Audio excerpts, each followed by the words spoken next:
먼저 이렇게 대중들과 부처님 법을 두고 같이 소통할 수 있게 자리를 마련해 주셔서 정말 고맙습니다.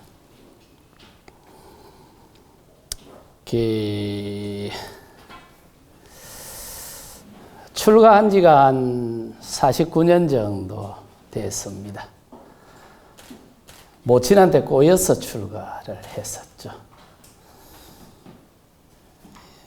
아들이 5이었는데 4명이 출가를 하게 됐었죠.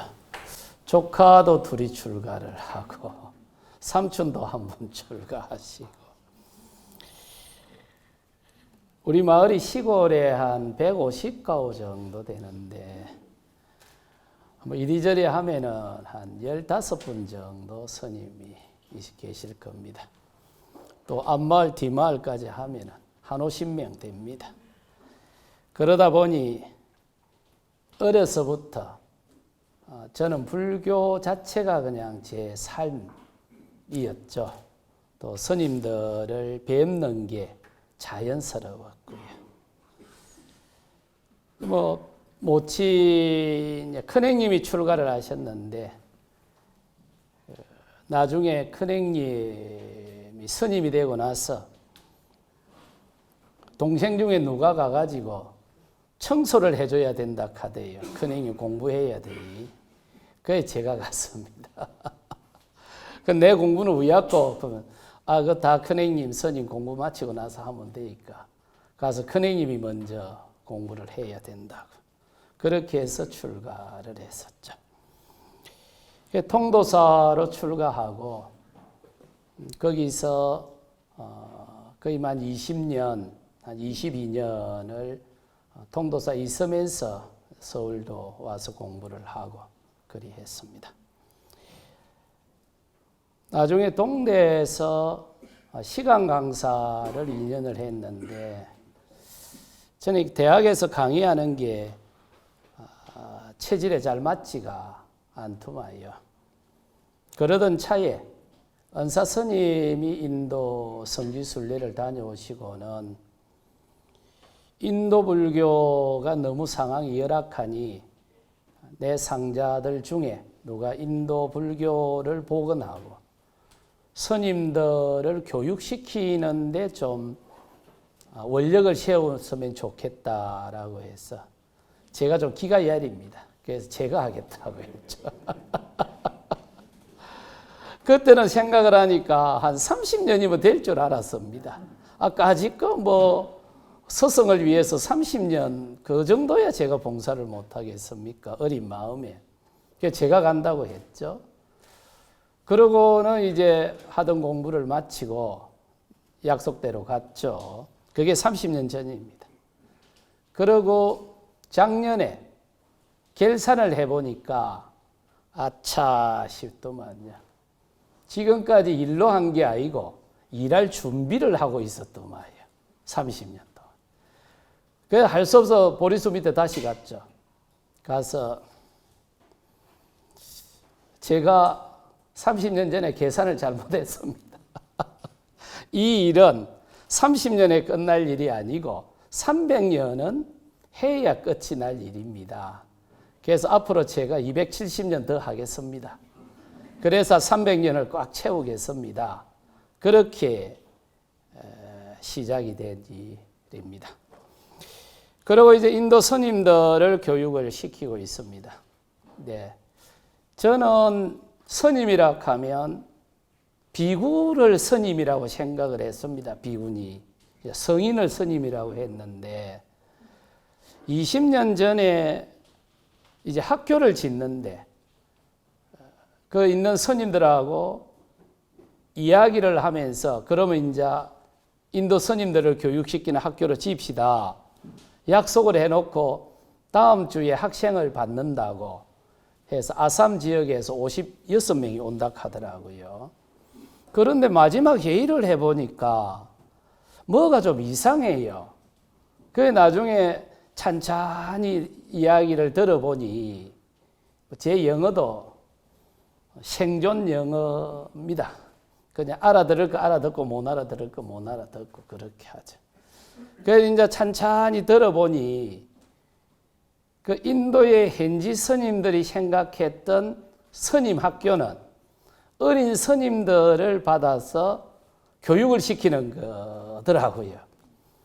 그래서 그 몇 살짜리가 옵니까? 그러니까 6살에서 13살까지 온다는 거예요.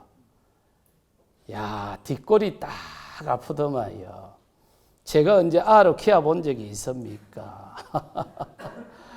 그런데 방에 가서 한 이틀을 고민을 했는데 이것도 인연이니 그리고 일단 내가 나이를 체크하지 못한 것도 내 실수이기도 하고 이미 오기로 약속을 했는데 그럼 이걸 어떻게 물렀노 지금 와서 그리해서 이제 시작이 됐습니다. 그게 7년 전입니다.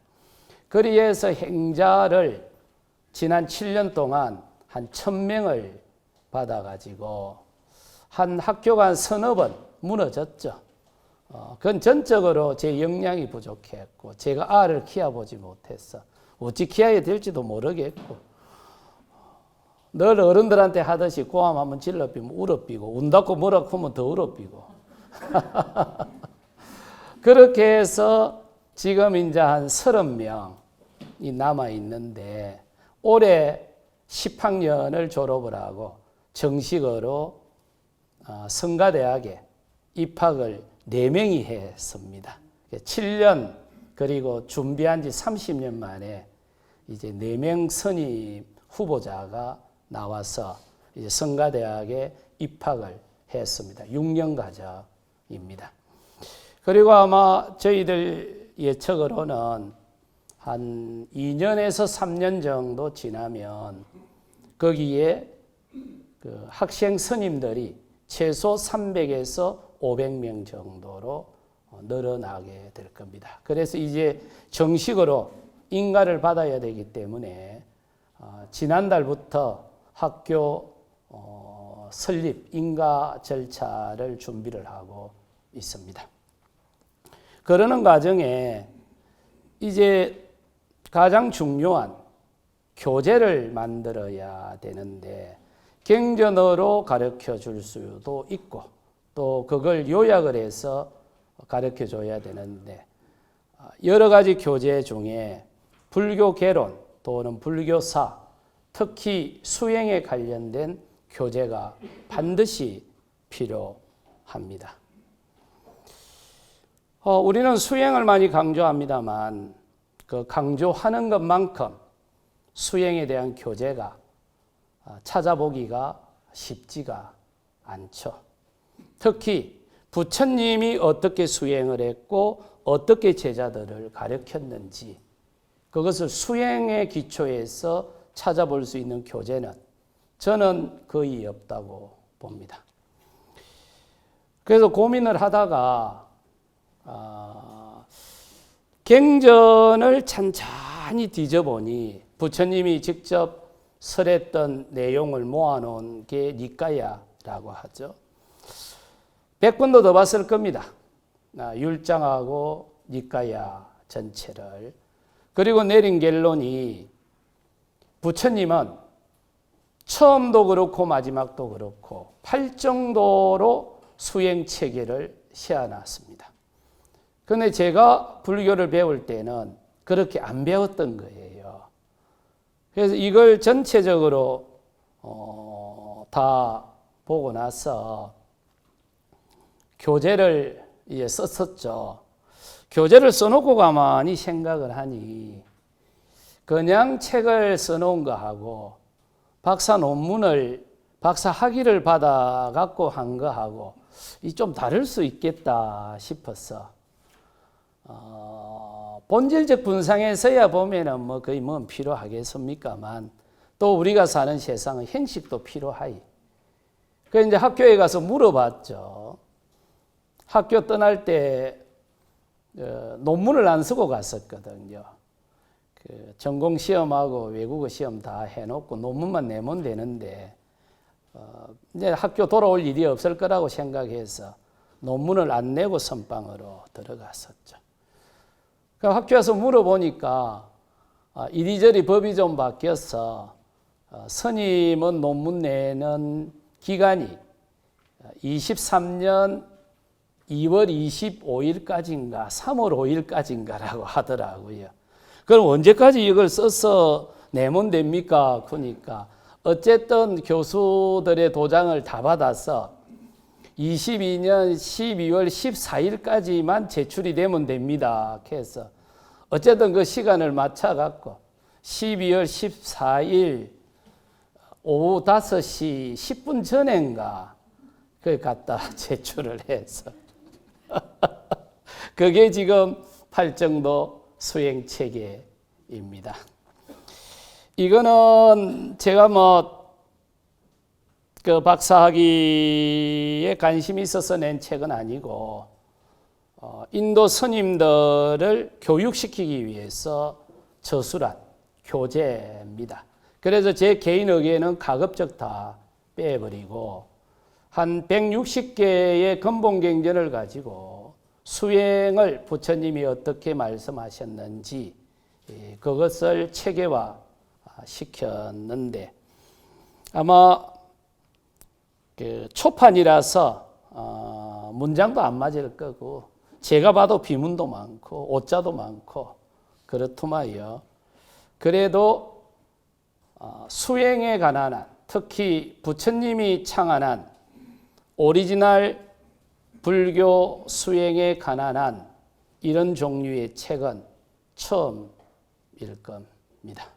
그래서 좀 거칠더라도 짧은 시간에 전체가 요약은 좀 안 될 겁니다. 그럼에도 불구하고 오늘 오셔서 이 책에 대해서 강의를 좀 해 주시겠습니까? 하고 제안이 들어왔을 때 제가 흔쾌히 올라가겠다고 했던 이유가 부처님이 어떻게 수행을 하셨는지 그리고 어떤 관점을 가지고 수행을 하셨는지 그리고 그 수행의 구체적인 기술이나 도구는 뭔지 대중들에게 좀 알려주고 남겨놓을 필요가 있겠다 싶어서 올라왔습니다. 그런다고 해도 제 지혜도 부족하고 경험은 말할 것도 없고 해서 많이 거칠 겁니다. 거치면 거친 대로 흘려보내버리시고 또 건질 게 있으면 한번 또 귀담아 보시고 스님이 설명은 잘 못하고 글만 잘 써놨네 싶으면 또 글 잘 보시고 그리 하이소. 그리고 궁금한 게 있으면 나 좀 마치고 나서 질문해 주시고 그리 하면 됩니다. 자, 그러면 오늘 주제는 한 3가지 정도가 될 겁니다. 그래서 그 주제에 따라서 책을 한번 보도록 하겠습니다. 팔정도 수행체계의 기원을 보면 세존이 최상의 깨달음을 정득한 후에 팔정도 수행체계를 완성한 건지 아니면 팔정도 수행체계로 최상의 깨달음을 정득한 것인지 살펴보는 것은 불교와 수행을 이해하는 데 크게 도움이 될 겁니다. 팔정도 수행체계는 세존이 이것은 내가 창안했다 하고 주장을 합니다. 세존은 미가다야에서 오비구들에게 최초로 수행을 지도하죠. 여기서 미가다야라고 표현을 썼는데 여러분들은 사르나트라고 더 많이 더 많이 듣고 계셨을 거예요. 그런데 불교 경전에서는 사르나트라고 이야기를 하고 있지 않습니다. 우리가 녹야원이라고 번역하는 빨리어 원어는 미가다야입니다. 그런데 우리는 부처님이 인멸하시고 한 1000년 지나서 어떤 연유로 사르나트로 이름이 바뀌었는지 알 수가 없습니다. 그렇지만 통상적으로 사르나트라고 표현을 하고 있죠. 그런데 경전에서는 녹야원을 미가다야라고 표현을 합니다. 그 미가다야에서 오비구들에게 최초로 수행을 지도하죠. 그리고 구시나라에서 유행자 수바타에게 마지막으로 팔정도를 설합니다. 부처님이 쿠시나가라에서 인매를 할 때 그 부근에서 수행을 하던 유행자 한 분이 찾아옵니다. 인매라는 날 저녁입니다. 찾아와서 부처님에게 부처님의 가르침을 배우고 싶습니다 하고는 자기가 찾아봤던 스님들의 그 수행자들의 평가를 합니다. 그러니까 부처님이 내 이제 시간이 없어. 내 인멸해야 돼.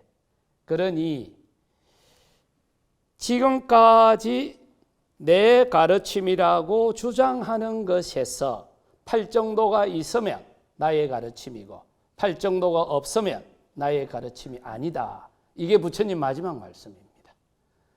아마 부처님의 유언이라고 해서 많이들 알고 있을 거예요. 부처님의 유언을 한 15번 정도 하십니다. 1년에 걸쳐서. 그 중에 가장 많이 알려진 게 자등명, 법등명이죠. 그런데 계속 유언을 하시는 거예요. 그리고는 맨 마지막 유언이 시간은 너희들을 기다려주지 않아. 그러니 열심히 수행을 해서 출가 수행했던 그 목적을 달성해. 이게 이제 마지막 말입니다. 그러고는 입을 닫게 되죠.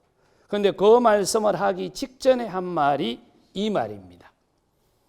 누구든지 이것은 부처님의 가르침입니다 라고 주장을 할 때 그 주장에 팔정도가 있으면 나의 가르침이고 팔정도가 없으면 나의 가르침이 아니다 하고 부처님이 선언을 해버립니다. 대반열반경에 나옵니다. 이처럼 팔정도는 부처님이 처음 오비구들에게 수행을 지도할 때부터 쿠시나가라에서 인매라는 그 순간까지 초지일관되게 팔정도가 불교 수행의 핵심이라고 이야기를 합니다. 저는 어려서 출가해 놓으니까 큰 고민이 좀 없었던 것 같아요. 그러다가 이제 한 30 넘어지면서 제 의지에 의해서 이제 제대로 수행을 해봐야 되겠다. 불교 수행자로 살아봐야 되겠다 하고 마음을 정하고 난 이후로 늘 궁금한 게 2가지가 있었습니다. 저는 제 전공이 조사선입니다. 석사 때도 그랬고 박사 때도 그랬죠. 특히 한국 초기선을 늘 달았었는데 늘 궁금했던 것이 2가지였는데 하나는 부처님이 깨달았다고 하는데 도대체 뭘 깨달았을까? 그 경전적 근거가 있나 하는 거였고요. 2번째로는 깨달음에 들어가는 순간 어떤 기술을 썼노? 이거였습니다. 수행은 기술입니다. 기술을 사용하지 않고서는 어떤 경우든 수행 진도는 나갈 수가 없습니다. 그러니까 부처님이 보리수 밑에서 깨달음을 정득할 때 무엇을 깨달았느냐 하는 것하고 그 깨달음에 들어가는 순간 어떤 기술을 사용했나, 이게 저는 늘 30대 초반부터 궁금했습니다. 그런데 그 궁금증은 경전을 통해서 해소가 됐고 또 제가 직접 수행을 하면서 많은 부분이 해소가 되었습니다. 자, 경전을 한번 볼까요? 세조는 율장대품에서 미가다야에서 오비구들에게 팔정도를 다음과 같이 설한다. 비구여, 나는 양극단을 버렸다. 열애는 중도를 분명히 깨달았다. 그것은 눈을 열어주고 올바른 알을 얻게 해주고 마음을 평화롭게 하고 최상의 알을 얻게 하고 올바른 깨달음을 이루고 열반으로 인도한다. 비구여, 무엇이 열애에 의해서 분명하게 깨달아졌고 눈을 열어주고 올바른 암, 평화로운 마음, 최상의 암, 올바른 깨달음, 열반으로 인도하는 중도인가? 그것이 성팔지도다. 경전에서는 팔정도 이렇게 안 나옵니다. 성팔지도 이렇게 나옵니다. 성스러운 팔정도, 이런 의미일 겁니다. 그럼 여기서 아마 이런 문장은 여러분들이 불교를 접하면서 많이 보았던 문장일 겁니다. 그러니까 부처님은 중도를 분명히 깨달았다라고 선언을 합니다. 나는 중도를 깨달았어. 그런데 그 중도는 내가 세상을 바라보는 안목을 활짝 열어줬어. 지금까지는 신이 세상을 만들었다고 생각했는데 내가 중도를 깨닫고 보니 신에 의해서 세상은 만들어진 것이 아니고 세상은 자연의 질서에 의해서 창조된 거다. 그 자연의 질서를 연기법이라고 했지 않습니까? 그러고는 중도를 깨닫게 해주는 구체적인 수행 도구가 뭐였노? 이게 팔정도라는 겁니다. 그러니까 부처님은 팔정도를 가지고 중도를 깨닫고 세상을 바라보는 안목이 활짝 열렸다.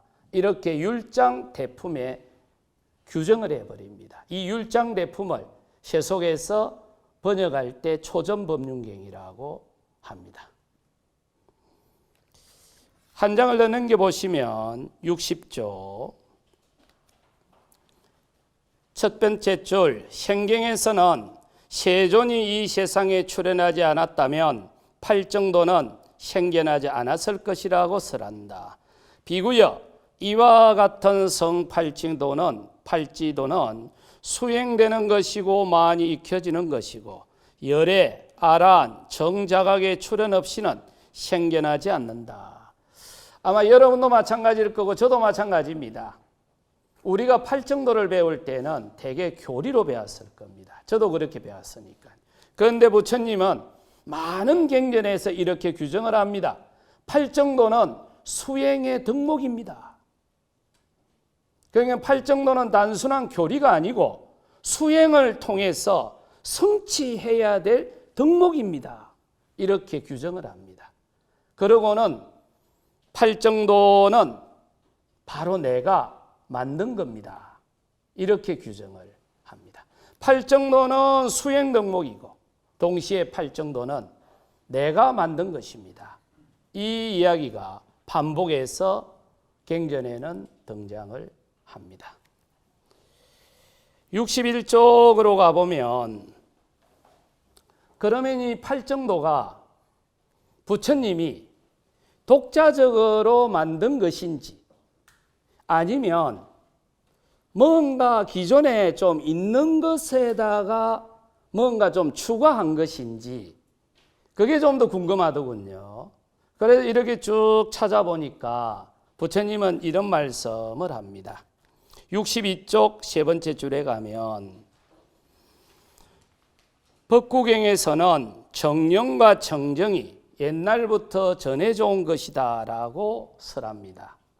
여기서 법구경은 우리가 일반적으로 알고 있는 법구경이 아니고 다른 법구경입니다. 경전이 한 5,400종류가 되다 보니까 같은 이름이 좀 많습니다. 그래서 여기 법구경은 다른 데 나오는 법구경입니다. 비구여 네 법구가 있다. 그것은 근원적인 것으로 알려져 있고 옛날부터 전해져 온 것으로 알려졌고 오랜 세월 전성된 것으로 알려졌고 옛날에도 순수하게 전해졌고 지금도 순수하게 전해졌고 미래에도 순수하게 전해질 것이다. 양식 있는 사마나나 브라마나에게 허물이 되지 않을 것이다. 그것은 무탐, 무진, 정념, 정정이다. 그러니까 팔정도에서 제7번 정념과 제8번 정정은 부처님 이전에 인도에서 부처님 이전의 수행자들 사이에 전해져 내려오던 수행 기술이라는 거예요. 이건 부처님이 만든 것이 아니고 그런데 나머지 6가지 항목이 더해져서 팔정도 수행체계가 완성이 됩니다. 그러니까 제7번 정령과 제8번 정정은 옛날부터 수행자 사이에 전해져 내려오던 수행 기술이고 그리고 나머지 6개는 부처님이 독자적으로 추가시킨 거다. 이렇게 합니다. 64쪽으로 가면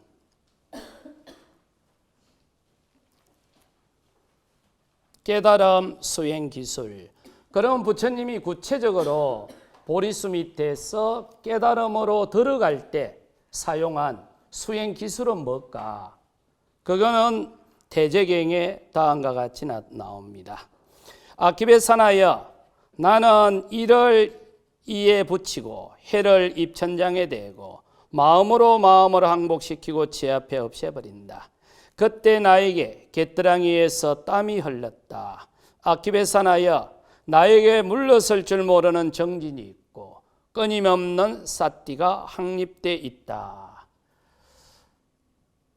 끊임없는 삿띠가 확립돼 있다. 그리고 요 다음 구절로 쭉 가면 그렇게 해서 내가 올바른 깨달음을 정득했다 그럽니다.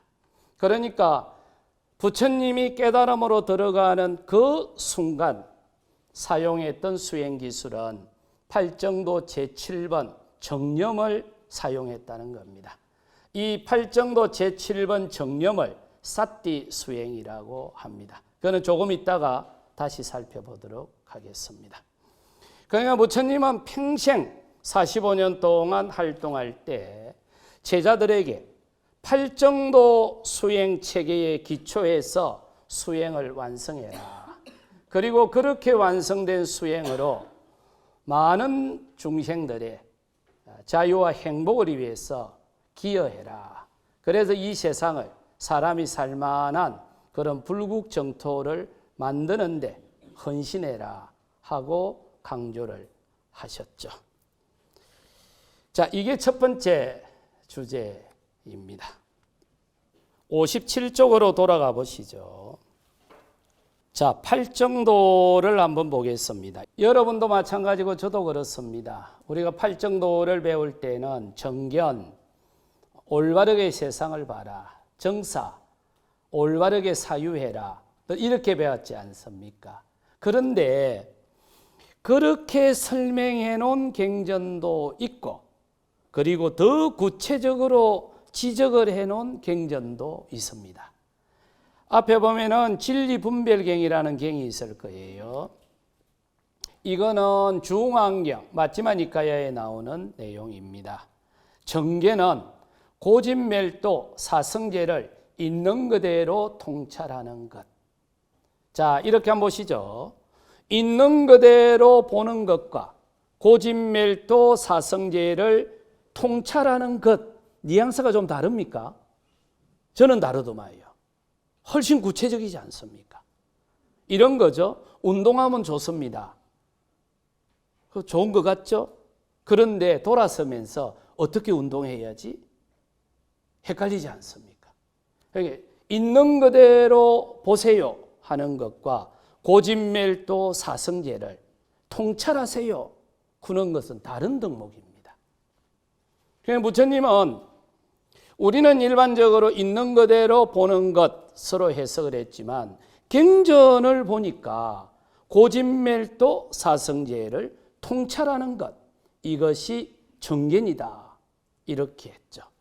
정사는 올바르게 사유하는 것 이렇게 했는데 진리분별경에 보면 당신이 하는 사유에 애욕이나 분노나 다른 존재를 해치려고 하는 생각이 없는 것이 정사다 이렇게 해버리죠. 훨씬 구체적이죠. 있는 그대로 말하는 것, 올바르게 말하는 것 이렇게 했죠. 그런데 진리분별경에서는 정업을, 구업을 하지 않는 것 이렇게. 구업이라고 하면은 불망업, 거짓말하지 않는 것. 여기서 이 말하고 저기서 저 말하는 이간질하지 않는 것, 거친 말을 하지 않는 것, 그리고 꾸며서 말하지 않는 것. 이렇게 구체적으로 이야기를 하고 있습니다. 이게 정의다 이럽니다. 올바르게 말하는 것과 거짓말하지 않는 것, 이간질하지 않는 것, 거친 말하지 않는 것, 그리고 지나치게 꾸며서 말하지 않는 것, 훨씬 더 구체적이고 직접적으로 이야기를 하고 있죠. 정업은 진리분별경에서는 살생하지 않는 것, 도둑질하지 않는 것, 그리고 사음하지 않는 것, 이렇게 규정을 하죠. 정맹은 진리분별경에서는 사맹을 버리고 정맹을 하는 것 이래 놨는데, 다른 경전에 보면 스님들 같은 경우 출가 수행자들은 점을 치면 안 된다 이렇게 딱 규정을 해놔버렸고요. 제가자들일 경우에는 5가지 직업은 가져서는 안 된다 하는데, 그 직업의 종류는 밑에 주에 나와 있을 겁니다. 그리고 6번째 정정진, 열심히 정진하는 것에서 부처님은 사정건을 하는 것, 내 마음에 악한 생각이 일어났을 때는 그 악한 생각을 없애려고 노력할 것, 그리고 앞으로 악한 생각이 일어나지 않도록 할 것, 이렇게 해서 사정건을 이야기를 하죠. 그런데 이제 거기 보면 정념, 7번째 정념을 요즘은 불교 개론서를 보면 많이 교정이 돼 갖고 있습니다. 많이 교정이 되어 있는데, 저희들 학교 다닐 때는 이러지를 않았습니다. 어떻게 됐느냐 하면 정념을 올바른 기억이라고 주로 했었죠. 그런데 진리분별경에 보면 정념을 신소신법, 사념처를 수행하는 것, 이렇게 규정을 하고 있습니다. 불교가 생긴 이래 최대의 오역이 등장을 해버립니다. 정념은 그 삼마사티라고 해서, 사티라는 요 용어에 기억이라는 의미도 있습니다. 그러나 알아차림이라고 일반적으로 번역하죠. 요 사티를 영어로 번역할 때 마인드풀니스라고 번역하는 겁니다. 그런데 이걸 한글로 번역하는 과정에서 올바른 기억으로 대부분 번역을 했습니다. 요즘은 많이 교정이 됐었고요. 저희들 학교 다닐 때는. 그런데 진리분별경을 보면 심소심법, 사념처를 수행하는 것, 이게 정념이라는 거예요. 그러면 이걸 다르게 이야기하면 사티 수행을 하는 것, 이걸 다르게 표현을 하면 이파사나 수행을 하는 것, 이게 정념이라는 거예요. 그런데 우리는 이게 좀 거칠게 번역이 되어버렸거나 아니면 원전에 대한 확인이 조금 미흡했거나, 어쨌건 최근에는 많이 교정이 되는 것 같습니다. 그리고 8번째 정정, 이것은 사선을, 초선, 2선, 3선, 4선을 성취하는 것, 이게 팔정도를 경전에서 설명을 하고 있는 내용입니다. 아까 우리가 경전을 봤을 때 팔정도 중에 정령과 정정은 부처님이 창안한 것이 아니라 기존에 내려오던 수행 기술이라고 표현을 했습니다. 아마 수행 기술이라는 용어도 좀 낯선 용어일 겁니다. 우리는 수행법 이렇게 해서 많이 들었죠. 그런데 기술이라는 용어를 쓰게 되면 기술은 딱 매뉴얼대로 해야 됩니다. 그래야 유효성이 나옵니다. 그래서 기술이라는 용어를 채택했습니다. 제 아버지 같은 경우를 어려서 이렇게 보면 기술이 좋은데, 기술이 좀 뛰어난 사람들은 그 기술자들의 특유의 성품이 있습니까? 뭐 기술자의 뭐 이런 표현을 써도마. 어느 분야든지 기술이 뛰어난 분들은 그 나름대로의 자존감들이 너무 강하죠. 자기가 갖고 있는 기술에 대한. 좀 성품이 별난 분들도 술 차이 많지 않습니까? 수행 분야는 더하면 됐지 덜하지는 않을 겁니다.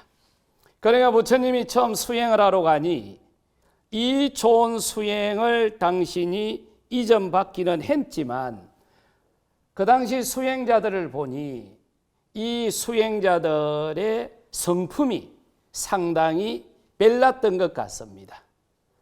그러니까 부처님은 이 수행을 완성을 하고 최고 단계까지 경험을 하고 난 이후 당신이 수행을 지도하는 제자들에게 구체적으로 이제 요구를 하는데, 의사들이나 또는 검사나 특수한 직종에 종사하시는 분들은 라이센스를 받을 때 직업 윤리에 대해서 선서를 합니까? 그러니까 의사도 선서를 하고 간호사도 선서를 하고 검사들도 선서를 하는 것 같더만. 그런데 뭐 제대로 하는 대로 지키는지 그건 잘 모르겠습니다. 제가 안 가봐가지고. 언론에 나오는 거 보면 별로 안 지키는 것 같기도 한데. 그런데 대부분의 전문 자격증을 줄 적에는 자격증을 주면서 직업 윤리에 대해서 선서를 하라고 하는데, 부처님은 반대였습니다. 수행을 가르쳐 주기 전에 수행자로서의 행위 규범, 수행자로서의 품성을 지킬 것을 요구를 하고 그걸 선서를 해야 수행을 가르쳐 준 거예요. 그걸 불교 전문 용어로 계라고 했습니다. 그러니까 팔정도는 계, 정, 해, 사막이라고 했죠. 그런데 이 팔정도를 보면 정, 정진, 정념, 정정, 이거는 정원이라고 했거든요. 정이라고 했는데 이 내용을 가만히 보면 수행 기술이지 않습니까? 그리고는 계는 정어, 정업, 정명인데 이게 전부 행위 규범을 이야기하는 거죠. 그런데 이걸 가만히 보면 수행자의 품성을 이야기하고 있는 거죠. 그러니까 기술도 좋아야 되지만 기술자의 품성도 좋아야 돼. 그러니까 이제 수행을 가르쳐 주기 전에 수행자의 품성을 요구한 거예요. 최소한 내 제자가 돼서 이 귀한 수행을 익히고자 하는 사람은 이 정도의 행위 규범은 지켜야 돼. 그래서 이걸 부처님이 계라고 했던 거죠. 우리 주변에 보면 자기 직업의 전문성을 가지고 기술이 특출하게 뛰어난 분도 계시고 또 품성도 아주 뛰어난 분들도 있죠. 그런데 어떨 때 대화를 해보면 말하기가 싫을 때가 있습니다. 세상을 바라보는 관점이나 상황을 진단하는 관점이 너무 현실과 동떨어지거나 일반 상식을 벗어나서 대화를 더 이상 이어가다가는 관계가 조금 곤란해져 부분이 있지 않습니까? 개인적으로 보면은 전문성도 갖추고 정말 존경할 만하고, 개인적으로 보면 품성도 뛰어나고 너무 좋은데 세상을 바라보는 관점이 조금 꼬여 있는 경우들이 많죠. 제 주변에도 그런 분들이 들어 있습니다. 그러면 이제 말을 조금씩 절제를 하죠. 장점이 크고 또 단점이 있지만 너무 지나치게 단점을 부각할 필요는 없지 않습니까? 그런데 부처님은 당신에게 와서 수행을 배우고자 하는 사람은 수행도 잘해야 되고 수행자의 품성도 뛰어나야 되지만 세상을 바라보는 관점도 올바라야 돼. 이걸 해라고 한 거예요. 그래서 개정의 사막이 이제 갖추어지게 됩니다. 그런데 인도인들은 문화적으로 그랬는지 어느 습관이 그랬는지 8자라는 숫자를 좋아했던 모양이죠. 그러다 보면 법문을 할 적에 84,000 이런 법문을 하지 않습니까? 그러니까 이제 팔정도라고 체계를 씌워놓고는 수행을 하는 것도 중요하지만 세상 사람들이 부처님을 바라보는 것은 부처님이 최상의 깨달음을 정득해서 부처를 이룬 것 자체로만도 존경하지만 당신이 성취한 그 깨달음의 내용을 세상 사람들에게 해야 한 것을 더 중시했던 거 아닙니까? 절에 여러분들이 절에 가면 어떤 행사를 마치거나 기도를 마치거나 법회를 하고 나면 맨 마지막 행사의 이름이 뭐죠? 회양이지 않습니까? 그러니까 상구보리, 깨달음을 추구하는 수행을 통해서 마음을 맑혔으면 그렇게 맑힌 마음의 향기를 그것이 필요한 중생들에게 해양을 해야 된다. 그게 공덕해양이죠. 이게 우리는 흔히 이야기하는 자비를 세상으로 해양하는 과정이죠. 그런데 그거는 그렇게 하나를 더 추가를 하면은 구가 되죠. 그래서 아마 구정도라고 보다는 자기들이 좋아하는 팔정도를 중심으로 놓고 상구보리 부분을 강조하고, 그리고 공덕을 해양하는 자비심은 별도로 설했지 않나, 저는 개인적으로 그렇게 봅니다. 그래서 부처님이 전통적으로 내려오던 수행을 이어받아서 그걸 체계화시켜서 그 당시까지 그 누구도 경험해보지 못했던 최고 단계까지 수행을 완성하고, 그리고 그것을 세상 사람들에게 돌려줄 적에, 해양을 할 적에 수행 기술도 뛰어나야 됩니다. 마찬가지로 수행자의 품성도 올바라야 됩니다. 거기에 대해서 수행자가 세상을 바라보는 관점도 좋아야 됩니다. 마찬가지로 수행자들이 이 당대를 살고 있다면 이 사회가 좀 더 정의롭고 사람이 사람답게 살 수 있는 그런 사회를 만들 수 있도록 사회적 책무도 이행해야 됩니다. 이 사회적 책무를 강조했던 게 공덕해양입니다. 그런데 이거는 팔정도에 포함을 시켜놓지 않았던 것 같습니다. 이렇게 해서 팔정도 수행 체계가 완성이 되죠. 자, 이게 두 번째 주제였습니다. 5년 전에 2017년 CDC라고 하죠. 미국 질병통제예방센터에서 조사를 합니다. 미국인들이 맹상을 얼마나 소비하는지. 그때 14.2%가 소비한다고 답을 합니다. 14.2%면 4천만 명이 넘어서 5천만 명 가까운 숫자가 어떤 행태든 맹상을 하루에 1시간 이상 한다는 거예요. 그때 요가를 소비한다고 응답한 분들은 14.7%입니다. 그러니까 맹상과 요가를 합치면 거의 30%에 육박하는 미국인들이 소비를 한다는 거예요. 이게 미국 정부 통계입니다. 이렇게 되면 정책을 바꿔야 됩니다. 그러다 보니까 이게 2020년 코로나19가 전 세계로 덮칠 때 3월 둘째 주로 기억이 되는데요. 저게 코모 뉴욕 지사입니다. 특별 기자회견을 하죠.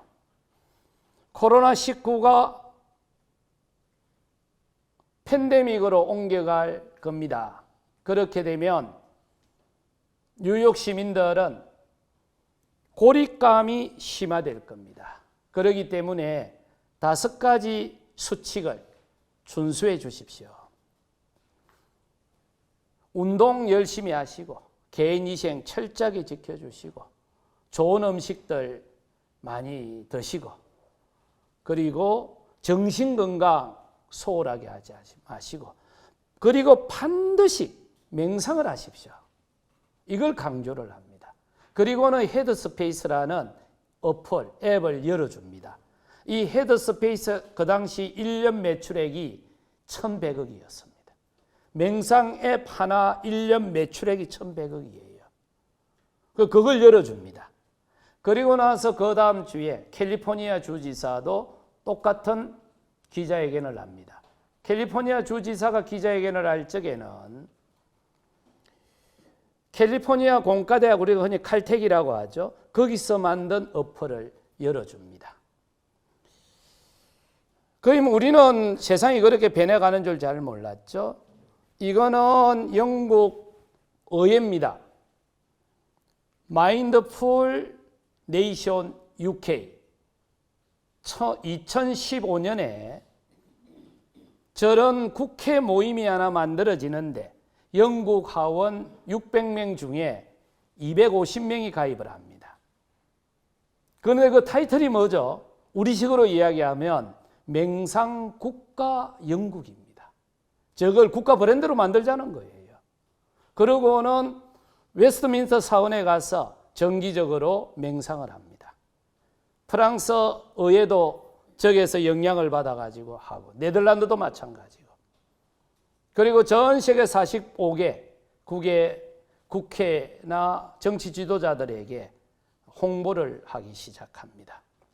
그 결과 영국은 일정 규모 이상의 사회단체는 학교를 포함해서 맹상 수업을 도입을 하라고 입법화하는데 학교 부분은 올 3월 달에 조금 보류를 시켰다고 발표가 났습니다. 조금 더 검증을 해야 되겠다라고 하고, 내년 3월이 되면 우리나라 교육부에서도 260개 학교에 맹상 수업이 시범적으로 도입이 됩니다. 이미 교육부에서 도입을 했고 선생을 양성하고 있습니다. 아마 조만간에 공식 발표가 나올 거예요. 대한맹상의학회하고 카이스트 맹상과학연구소하고 해서 저 교육부하고 MOU가 맺어졌고 지금 교사 양성으로 들어가고 있습니다. 물론 다른 맹상이긴 하지만 브라질 같은 경우는 38,000개 학교에서 맹상 수업을 하겠다고 발표를 하고 있습니다. 이렇게 세계적으로 바뀌어가는 거죠. 우리만 잘 몰랐던 것 같아요.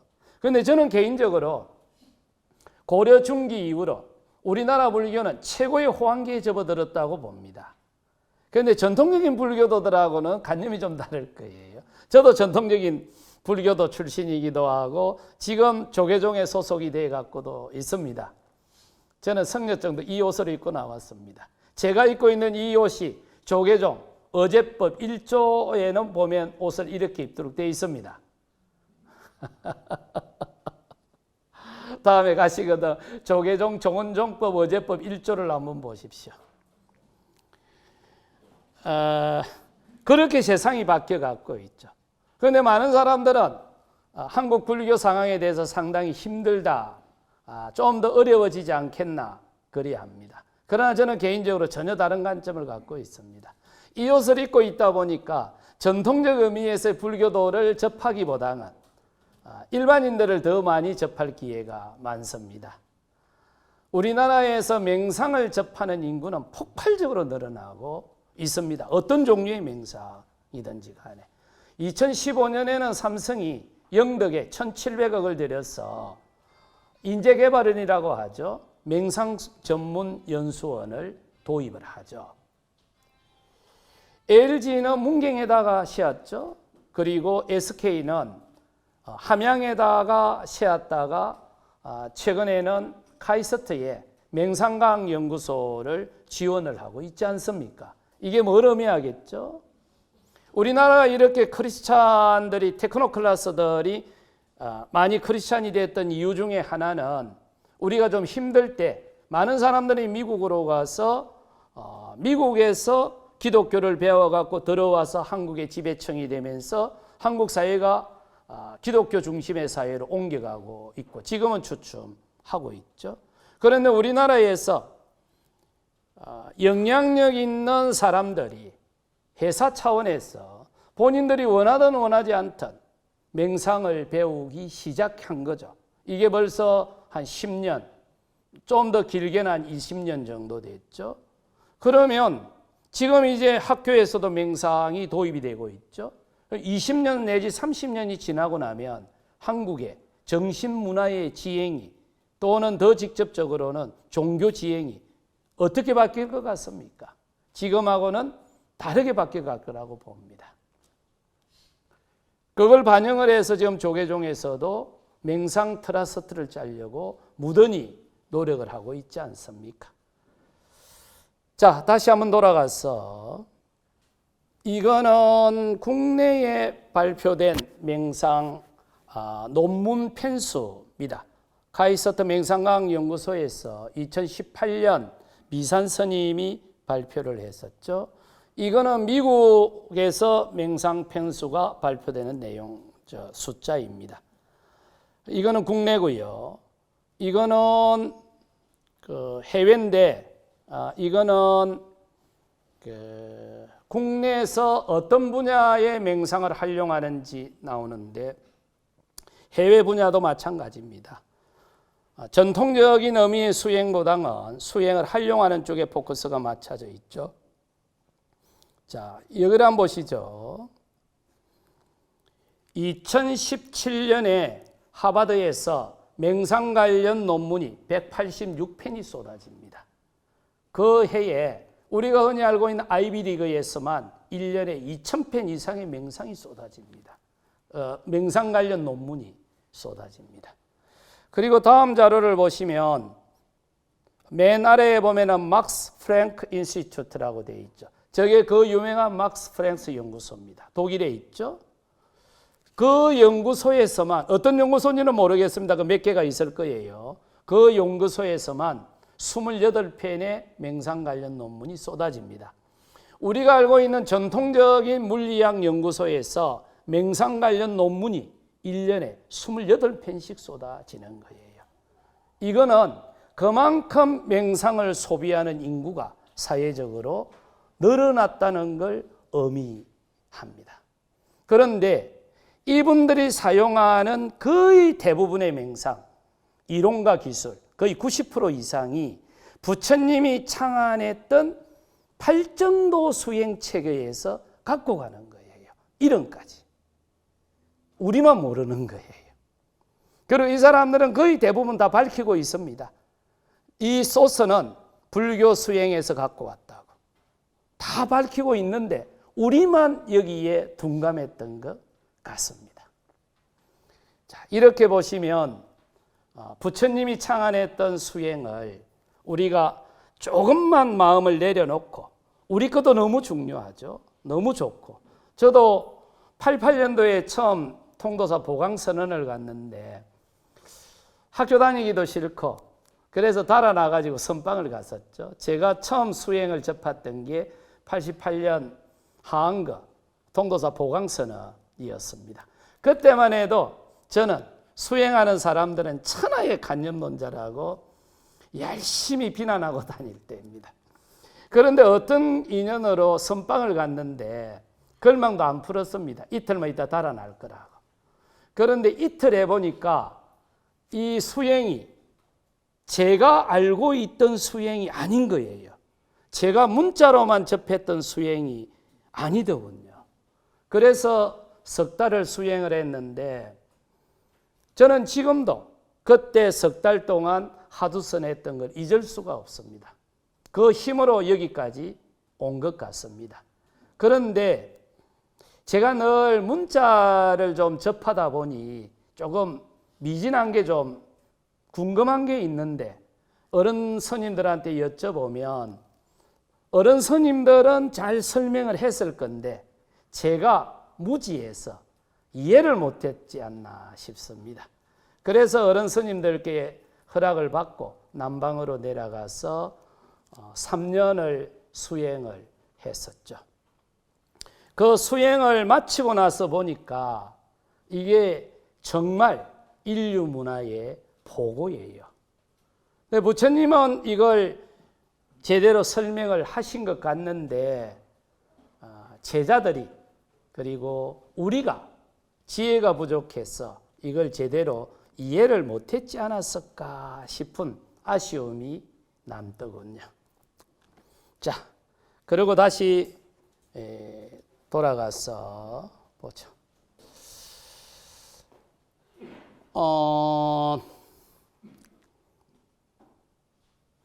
이렇게 한번 보시죠.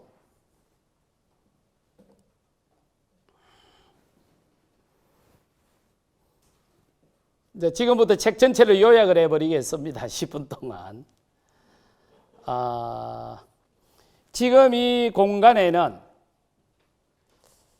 여러분들이나 방송 기자재나 책상이 직접 들어와 가지고 있죠.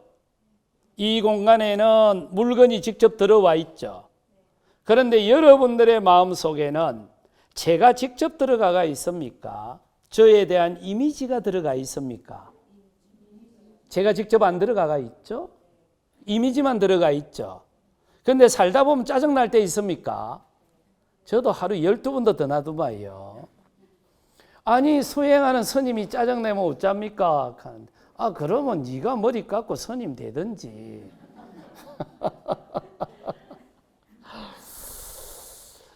그런데 그냥 짜증이 나든가요? 어떤 사람에 대해서, 어떤 상황에 대해서 짜증이 나든가요?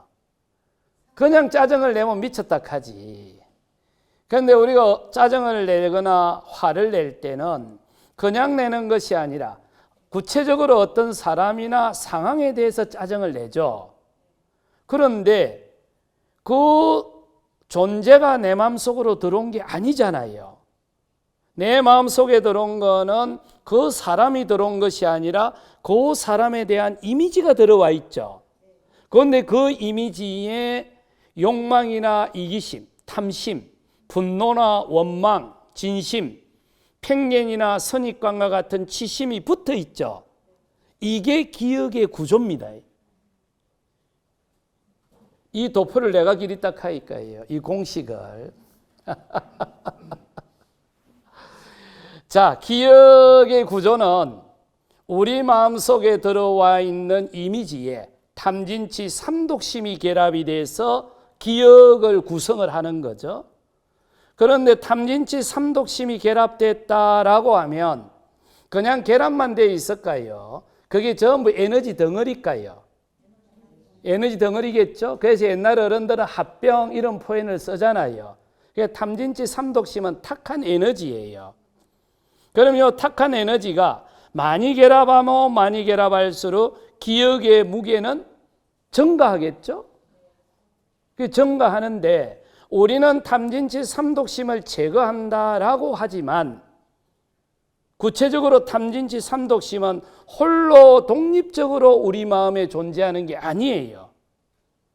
기억 이미지, 기억 정보하고 결합을 해서 존재하는 거예요. 그런데 기억은 없앨 수가 없어요. 우리가 죽는 그 순간까지. 죽으면 없어지겠지. 그런데 기억은 없앨 수 없지만 기억하고 결합해 있는 탐진치 삼독심은 제거할 수 있는 거예요. 불교 수행은 여기에서 출발을 합니다. 그 경전을 한번 볼까요? 부처님이 어떻게 설명을 했는지. 벗사리푸타여 어떻습니까? 눈이 색에 결박되어 있습니까? 아니면 색이 눈에 결박되어 있습니까? 벗이여 눈이 색에 결박된 것도 아니고 색이 눈에 결박된 것도 아닙니다. 그 양자를 조건으로 생겨난 욕망과 탐욕에 결박된 것입니다. 벗고띠따여 눈이 색을 결박하고 색이 눈을 결박하는 것이라면 올바로 괴로움을 소멸하기 위해서 청정수행을 시설할 수가 없습니다. 그러나 눈이 색을 결박하는 것도 아니고 색이 눈을 결박하는 것도 아니고 그 양자를 조건으로 생겨나는 욕망과 탐욕에 결박된 것이므로 올바로 괴로움을 소멸하기 위해서 청정수행을 시설할 수가 있습니다. 세존도 눈이 있어서 그 눈으로 색을 보지만 세존은 욕망과 탐욕이 없어서 마음이 잘 해탈할 수가 있습니다.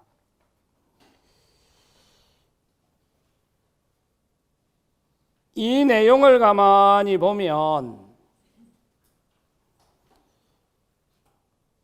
욕망이나 탐욕에 우리가 구속되어 갖고 있는 거죠. 따라서 욕망이나 탐욕을 제거해버리면 구속으로부터서 벗어날 수가 있는데 욕망이나 탐욕은 홀로 독립적으로 존재하는 게 아니고 기억 이미지하고 결합을 해서 존재를 하는 거예요. 기억은 없앨 수 없지만 기억 이미지와 결합해 있는 탐진치 삼독심은 제거할 수 있다. 이게 이제 부처님이 고민을 했던, 수행 체계를 세웠던 거죠. 그러면 이렇게 기억 이미지와 결합해 있는 탐진치 삼독심을 어떻게 구체적으로 제거할 수 있노? 그 구체적 제거 도구가 뭐고 했을 때 그게 팔정도 제7번 정념이라는 거예요. 사띠. 요 사띠를 가지고 제거할 수 있다. 이렇게 봤던 거고, 그러니까 사띠가 제거하는 도구라면 거기에 힘을 실어줘야 되잖아요. 망치만 있다고 깰 수 있는 게 아니잖아요. 망치를 들고 움직일 수 있는 구체적인 힘이 있어야 되겠죠. 그 힘이 제8번 정정입니다. 우리식으로 표현을 하면 삼매력이죠. 그래서 아마 전통적으로 절에 오래 다니신 분들은 삼매력이라는 용어를 많이 들었을 거예요. 삼매력은 힘이에요. 그러면 기억 이미지와 결합해 있는 탐진치 삼독심을 제거를 해야 되는데 구체적으로 뭘 제거하노? 팔정도 제7번 정념을 가지고 제거하세요. 그 정념에 사띠에 힘을 더해주는 게 제8번 정정 삼매입니다. 이 두 가지를 가지고 수행을 하는 거죠. 그러면 다시 살다 보면 마음이 무거울 때 있습니까? 저도 뭐 옛날에 마음이 좀 억수로 무거울 때가 있더만. 그런데 이 마음의 무게를 좀 달아봤으면 좋겠는데 이게 뭐 달아볼 수 있는 저울이 없으니 그 마음의 저울은 오직 내 마음이에요. 그 마음이 무거우면 무거운 거고 가벼우면 가벼운 거죠. 그러면 이 우주에 존재하는 모든 힘은 힘이 가해지면 가해지는 힘에 대응하는 힘이 발생을 할까요?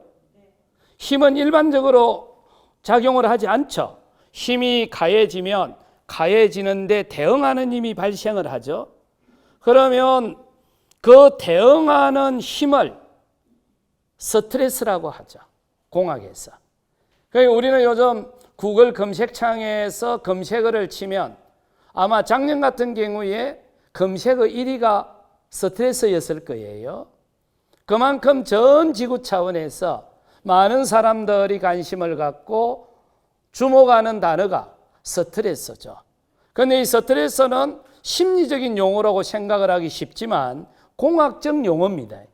그래서 간혹가다 다리에 문제 같은 게 생기면 학자들이 나와갖고 지금 이 다리에 스트레스 지수가 어떻고 와라와라 하더만요.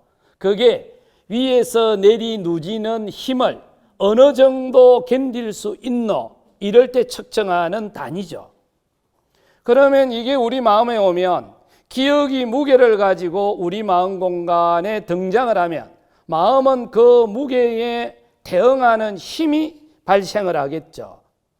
이 마음 기억 무게에 대응하는 힘이 발생을 하는데 그게 스트레스죠. 그러면 아우 저 사람 때문에 내 스트레스를 받아. 그런 표현 많이 씁니까? 그러면 저 사람 때문에 내가 스트레스를 받아. 요 말은 저 사람 때문에 내 마음이 무거워. 이렇게 표현해도 될까요? 저는 되더마요. 그러면 스트레스라는 말은 마음 무게라는 말하고 동의어로 사용을 해도 큰 문제가 없지 않습니까? 그러면 구체적으로 마음의 무게를 어떻게 하면 가볍게 할 수 있노? 즉 스트레스 상황으로부터서 탈출할 수 있노? 스트레스는 우리가 죽는 순간까지 없앨 수 없을 거예요. 접촉 다음에는 마음은 춤을 추겠죠. 마음이 춤을 추는 데 따라서 마음의 무게도 동시에 춤을 추게 될 겁니다. 스트레스는 관리 대상이지 없애는 게 아닙니다. 그냥 버티고 견디는 거지. 스트레스를 없애겠다 하면 그 좀 고민을 해봐야 됩니다. 그 니는 우지구체적으로 없애노 하고 또 물어봐야 됩니다. 스트레스는 없앨 수 없습니다. 우리가 죽는 그 순간까지. 단지 스트레스를 관리를 하는데 그러면 다르게 표현을 하면 마음의 무게죠. 이 마음의 무게를 어떻게 관리할 수 있노? 부처님은 프로이드 같은 경우는 기억의 무게를 줄이는 데 포커스를 맞췄죠. 특히 어린 시절에 경험했던 경험, 그 기억에 마음 공간 속에 저장되어 있으면서 현실 사회에 지속적으로 영향을 미친다라고 했던 게 프로이드의 관점이었죠. 그래서 기억의 무게를 줄이려고 무던히 노력을 했었죠. 현대 심리 상담 쪽에서는 기억의 무게는 그대로 두고 접촉 면적을 좀 넓혀버렸죠. 이 관심 돌리기 이런 프로그램입니다. 혹시 뭐 짜증날 때 노래방에 가서 노래 부르실 때 있죠. 부르고 집에 오면은 미분 사람이 좋아지던가요? 또 부를 때 뿌이고 돌아서서 보니까 미분 사람 또 밉던가요? 밉더만. 부처님 같은 경우는 어떻게 봤느냐 하면 가해지는 기억도 그대로 두고 접촉 면적도 그대로 두는데 그 무게를 견디는 기둥의 강도를 높여본 거예요. 부처님이 6년 고행을 했다고 하죠. 고행만 했을까요? 아니면 이리도 해보고 저리도 해봤을까요? 상식적으로 봐도 하나를 가지고 끝까지 올인 안 했을 거예요. 요리도 해보고 저리도 해보고 6년 동안 끊임없는 시행착오를 했을 거예요. 그러면서 마지막으로 도달했던 게 기억 무게가 의식 공간에 등장을 해서 마음 공간에 하중을 갈 때 그 하중을 견디는 기둥의 강도를 높여본 거예요. 그러니까 신기하게도 기억의 무게가 상대적으로 가벼워지는 거예요. 그런데 찬찬히 점검을 해보니까 기억 이미지하고 결합되어 있던 탐진치 삼독심도 해체가 되어빈 거예요. 그러니까 기억 무게는 손을 안 댔는데 기억 무게를 견디는 기둥의 강도를 높이니까 기억 무게가 상대적으로 가벼워지기도 했고 절대적으로도 가벼워져 있던 거예요. 그걸 부처님이 발견한 이후로는 기억 무게를 손댈 필요가 없어. 기억 무게는 그대로 두고 기억 무게가 마음 공간에 하중을 줄 때 그 하중을 견디는 기둥의 강도만 높이면 된다. 이렇게 본 거예요. 그 기억 무게를 견디는 기둥의 강도가 바로 팔정도 제7번 정념이에요. 그래서 이 사티를 갖다 우리가 영어로 번역할 때 마인드풀니스라고 번역했고 한글로 번역할 적에는 알아차림 또는 마음챙김 이렇게 번역됐죠. 근데 이거는 알아차림으로 번역해도 되지만 마음 근육으로 번역해도 되는 용어입니다. 경전에 비슷하게 번역할 수 있는 경전이 있습니다. 그러니까 알아차림으로 번역해도 되고 마음 근육으로 번역해도 되는 게 경전에 나옵니다. 그러면 우리가 수행을 한다라는 말은 마음 근육의 탄력성을 키우는 운동이라고 해도 되는 거예요. 간단하지 않습니까? 지금 그걸 요 도표에서 이야기를 하고 있거든요. 그러면 뭐 이렇게 한번 보시죠. 팔 근육의 강도를 높이기 위해서는 어떻게 하죠? 역기나 아령을 들죠. 그러면 운동이 돼서 팔 근육의 탄력성이 커지겠죠. 그런데 이거는 이제 운동을 하다가 심심할 때 있겠죠. 이 역기가 몇 킬로지? 제조사는 어딜까? 유통마진은 어느 정도 될까? 하고 역기를 분석할 수 있지 않습니까? 그러면 분석치는 늘지만 운동은 안 돼버리는 거죠. 그러면 팔 근육의 탄력성을 키우는 걸 운동이라고 하면 마음 근육의 탄력성을 키우는 것을 수행이라고 했던 거예요. 그러니까 우리가 도장이라고 써놓고 태권도는 도장 이렇게 읽죠. 그런데 절에서는 어떻게 읽죠? 도량이라고 읽잖아요. 그러니까 동일한 운동인데 육체 근육을 키우는 운동은 운동, 마음 근육을 키우는 운동은 수행으로 좀 구분했을 뿐입니다. 그러면 그걸 어떻게 수행을 합니까? 마음 근육의 탄력성을 키웁니까? 그게 팔정도 제7번 정념에서 심수심법의 기준점을 정해놓고 마음근육의 탄력성을 키우세요. 이렇게 이제 주문을 했던 거거든요. 그걸 한번 볼까요? 이게 원문으로는 아나빠나사티, 그리고 한문으로 처음 번역될 적에는 안세고가 번역할 적에는 안반수의경으로 번역됐던 겁니다. 예. 입출심령경 이렇게 하는데 이게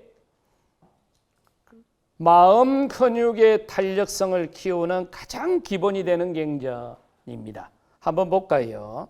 비구여 들숨과 날숨의 삿띠를 어떻게 수행하면 큰 가보와 공덕이 있는가?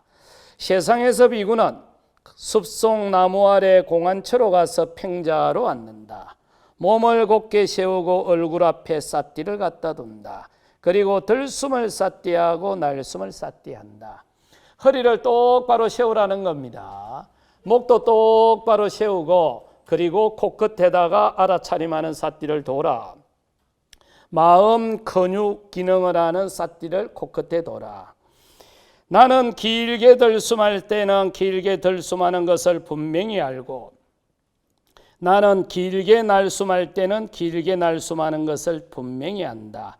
짧게 들숨할 때도 짧게 날숨할 때도 분명히 안다. 중요한 수행 기술을 하나 놔놨는데 뭐냐면 혹시 여러분들 단전호흡을 하거나 복식호흡을 하면은 호흡을 조절을 하시는 분들이 있을 거예요. 그런데 여기서 부처님 같은 경우는 호흡을 조절하지 마세요. 자연 호흡을 하세요. 이 말입니다. 지금 요 구절이 수행 기술을 하면서. 그 다음에 나오는 기술이 3번. 나는 몸 전체에서 일어나는 현상을 경험하면서 들숨에 전념하고 나는 몸 전체에서 일어나는 현상을 경험하면서 날숨에 전념한다. 자, 이거를 이제 어떻게 수행 기술을 거느냐 하면 앉아서 잔염을 할 적에 하도만 재피던가요? 코끝에 지내는 공기만 재피던가요? 무릎도 아프던가요? 무릎도 아프고 허리도 아프죠? 그럴 때는 그 아픈 허리를 알아차림하러 가고는 적각 기준점으로 돌아오세요. 이 말입니다. 이게 하두선이잖아요. 하두선의 뿌리가 이겁니다. 그러니까 이제 무슨 이야기냐면 어떤 현상이 생기더라도 알아차리고 다시 돌아오세요. 갔다가 돌아오라는 거거든요. 운동으로 보시면 가가 있는 게 운동량이 많을까요? 치고 빠지는 게 운동량이 많을까요? 치고 빠지고 운동량이 많잖아요. 요 이야기입니다. 그리고 4번에 가면 나는 몸에서 일어나는 현상이 고요해지면 들숨에 전념하고 나는 몸에서 일어나는 현상이 고요해지면 날숨에 전념한다. 무릎이 아파서 알아차림을 했는데 더 이상 도저히 알아차림이 못할 것 같으면 이제 무릎을 펴야 되잖아요. 그리고 자세를 고쳐 앉아야 되겠죠? 그러고 나면 적각 기준점으로 돌아가세요. 그리고 나서 5번에 가면 나는 기쁨을 경험하면서 들숨에 전념하고 기쁨을 경험하면서 날숨에 전념한다. 즐거움 와라. 어떤 현상이 일어나더라도 알아차리고 원위치하세요. 지금 이 이야기를 하거든요. 그러면 팔 근육을 강화시키기 위해서 역기나 아령을 들면은 운동량이 늘어나겠죠? 마찬가지로 지금 요 밑에 있는 도표가 하나 있죠? 호흡이라는 기준점을 정해놓고 이거는 연부를 하시는 분들은 소리로 정하셔도 될 거고 하두를 드는 분들은 하두로 정해놔도 되겠죠. 기준점을 정해놓고 소리가 들리면 들림 원위치, 망상이 일어나면 망상 원위치, 어떤 현상이 보이면 보임 원위치, 아프면 아픔 원위치 이렇게 하라는 거예요. 그러면 운동량이 늘어난다. 기본 단위에서는. 그리고 수행의 진도가 더 나가면 다른 기술을 쓰세요. 이 이야기를 하고 있습니다. 이렇게 하면 그 과정에서 알아차림하는 삿띠, 마음 근육의 탄력성도 커지고 동시에 기억의 무게도 줄어들고 그러므로 해서 스트레스 상황에서 효과적으로 빠져나올 수 있고 마음 무게가 가벼워지면서 맑은 행복감을 경험할 수 있다. 이게 부처님이 팔정도 수행 체계를 씌워놓고 제자들에게 45년 동안 설명했던 겁니다. 이렇게 설명을 해주니까 전 세계 젊은이들이 수행을 자발적으로 소비를 하는 거예요. 불교는 포교를 할 적에 또는 조직을 할 적에 불교의 최대 경쟁력은 콘텐츠입니다. 부처님은 조직을 안 했지 않습니까? 달마 스님도 조직 안 했죠? 해능 스님도 조직 안 했죠? 불교의 역사상 불교의 흐름을 바꾸었던 그 뛰어났던 스님들이나 조사들은 어떤 분도 조직을 하지 않았습니다. 그분들은 기가 막힌 콘텐츠를 세상에 하나 던졌고 많은 세상 사람들이 그 콘텐츠를 자발적으로 소비를 했던 겁니다. 그렇게 하면서 불교는 지금까지 면면이 이어져 왔던 거죠. 그런데 20세기, 21세기 들어오니까 전 세계인들이 자발적으로 부처님이 만들어 놓은 이 수행이라는 콘텐츠를 소비를 하기 시작하는 거예요. 그러니 우리가 할 일은 이 수행이라는 콘텐츠를 더 질롭게, 더 쉽게, 더 유용하게 만들게 되면 이 콘텐츠를 소비하지 말라고 해도 자발적으로 너무나 많은 사람들이 이 콘텐츠를 소비하게 될 겁니다. 그 중심에 부처님이 창안해놨던 팔정도 수행체계가 있습니다. 고맙습니다.